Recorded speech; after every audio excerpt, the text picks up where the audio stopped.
சிவபெருமான பிட்டுக்கு மண் சுமந்ததும் பெரம்படி பெற்றதும் பரிய நரியாக்கியதும் என்று ஒரு வரலாறே இருக்கு. அதுக்கான விளக்கம் என்னன்னா, சிவபெருமான் இருப்பிடம் கைலாயம்.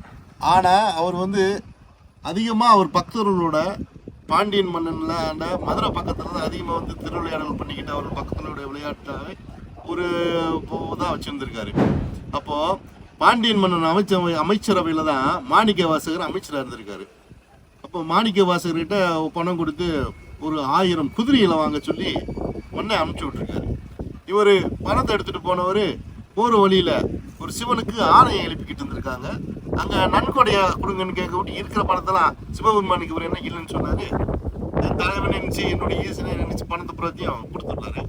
அப்போது குதிரை வாங்குறதுக்கு அவருக்கு பணம் இல்லாத டயத்தில் சிவனை நினைச்சு வணங்கி கொண்டிருக்கும் போது அந்த சிவபெருமான 1000 நரிகளை பிடிச்சி குதிரைகளாக மாற்றி மாணிக்க வாசகர்கிட்ட அனுப்பிச்சு விட்டுறாரு. அவரும் கொண்டு அமைச்சரவையில் கொண்டு கொடுத்துறாரு.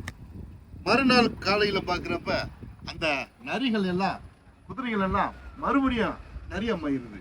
அப்போ பாண்டிய மன்னன் கோவப்பட்டு என்னையவே ஏமாத்தினான்னு சொல்லி மாணிக்க வாசலுக்கு தண்டனை கொடுக்குறப்ப வைகை ஆற்றுல போய் சுடுமணல்ல போட்டு இவரை பிரட்டி எழுங்கன்னு சொல்லி ஒரு தண்டனை கொடுத்துட்றாரு.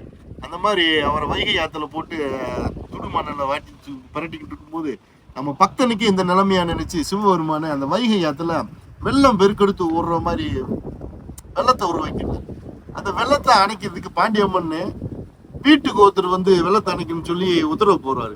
அப்போ அந்த அவர் ஆட்சி காலத்தில் இருக்க மக்கள் வீட்டில் எல்லாரும் வெள்ளத்தை அணைக்க எல்லாரும் வேலை பார்த்து கொண்டிருக்கும் போது அந்த ரூபத்தில் வந்த சிவபெருமான அந்த ஏரியாவில் இருக்கும் போது அங்கே ஒரு பாட்டி பிட்டு வித்துக்கிட்டு வந்திருக்காங்க.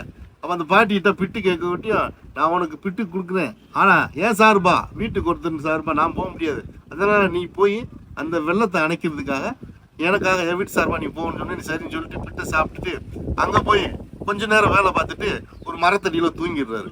இவர் தூங்குறத பார்த்தோன்னே அந்த ரூபத்திலான இருக்காரு. அப்போ மண் என்ன பண்ணிடுறாரு, இவர் ஒரு பெரம்பு எடுத்து அவர் முதுகுல அடிச்சிடுறாரு. அவர் அடிச்ச முதுகுல அடி அங்கே இருக்கிற எல்லாருடைய முதுகுலையும் அந்த தடை விழுந்துச்சான். அதுக்கப்புறம் தான் தெரிஞ்சிச்சா அவர் சிவபெருமான்னு சொல்லி. அதனால தான் இப்படி ரொம்ப விளையாட்டுக்காரர். அவர் பக்தர்களோடையும் சரி அவருடைய விசுவாசியும் சரி சிவபெருமான் விளையாடுவோமே ஒரு இதாக வச்சுருந்துருக்காரு. அது தமிழை வளர்க்குறதுலையும் ரொம்ப முக்கியத்துவம் வளர்த்துருக்காரு. தமிழ் சங்கத்தை முதல் சங்கம், இடைச்சங்கம், கடைச்சங்கம் சொல்லி வளர்க்குறப்ப அந்த முதல் சங்கத்தின் தலைவராகவே சிவபெருமான் தான் இருந்திருக்காரு. இந்த தமிழை முதலாக இந்த உலகத்தில் தமிழ் மொழியை கடவுள் சிவபெருமான கடவுள் கற்றுக் கொடுத்தது அந்த தமிழ் மொழி.